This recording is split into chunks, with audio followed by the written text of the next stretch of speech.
A ansiedade é uma força de vida. É o que faz a gente trabalhar, estudar, levantar. Como assim, Braulino? A ansiedade é a força de vida. O problema dela, do ponto de vista patológico, é quando ela transborda.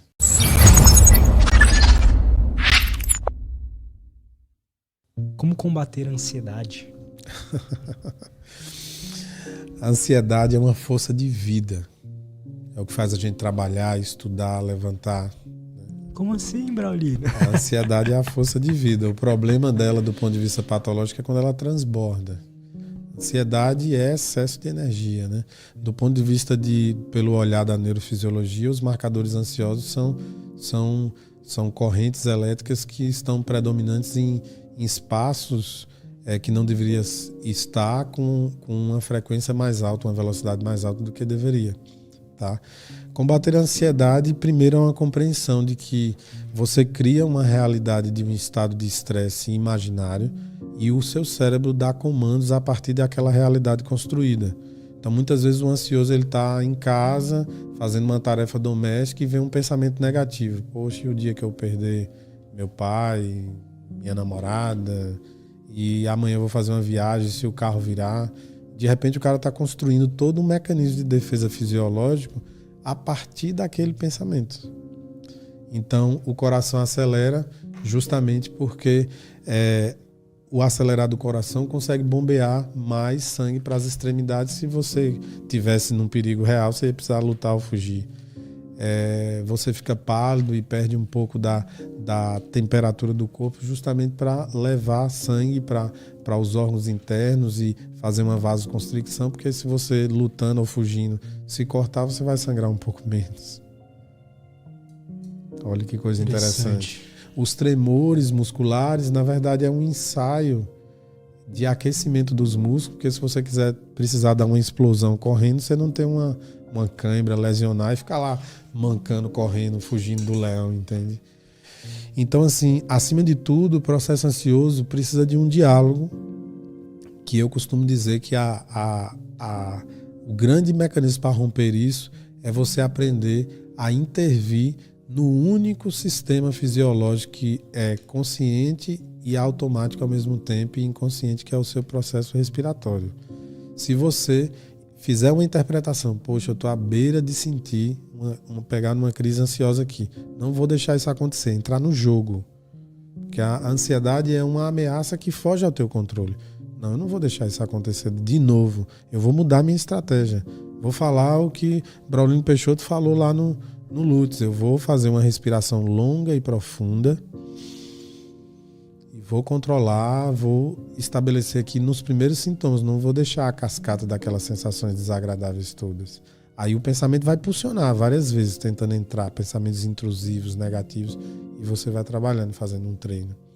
Antes de isso acontecer, por que não treinar para entrar em um processo de mudança de consciência, de entrar em meditação dinâmica, fazendo uma caminhada, ouvindo a música que gosta?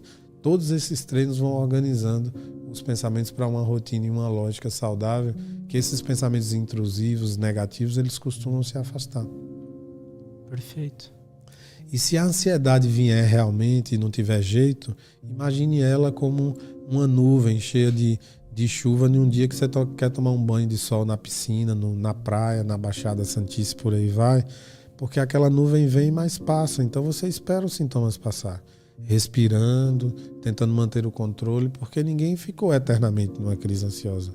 Por mais que ela demore e gere uma angústia, por exemplo, nos quadros de transtorno generalizado de ansiedade, o mal-estar pode durar horas, mas são picos menores do que na crise de pânico, que você tem uma sensação iminente que vai morrer a qualquer momento.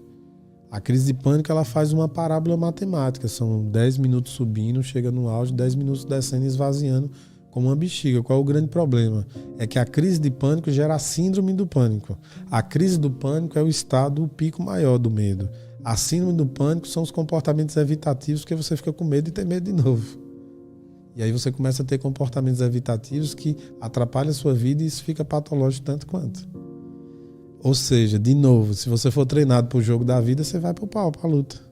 E você nunca vai ter síndrome do pânico. Porque você vai ser encorajado mentalmente e emocionalmente para enfrentar e entrar no ringue para ganhar em algum dia. No dia que, por exemplo, eu chego nos pacientes e aí a gente vai faz o processo de neuromodulação. E aí, como é que foi essa semana? Foi bom, mas não foi como eu esperava. Por que não foi como você esperava? Quantas crises você teve? Eu tive só 2. Você estava tendo quantas? Tava tendo crise todo dia. Mas eu tive 2. Eu digo, e você fez como para passar? Eu fiz o que você falou, tal. E aí, passou? Passou. Então você venceu, cara. Tu tá achando que é milagre? É um processo. E é um processo de aprendizado que o poder vai ficar na sua mão.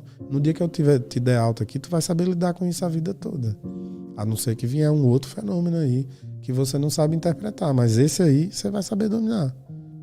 A nossa estrutura neuronal, os nossos neurônios são células especializadas. Inclusive, a gente vai poder falar mais para frente sobre os neurônios espelho.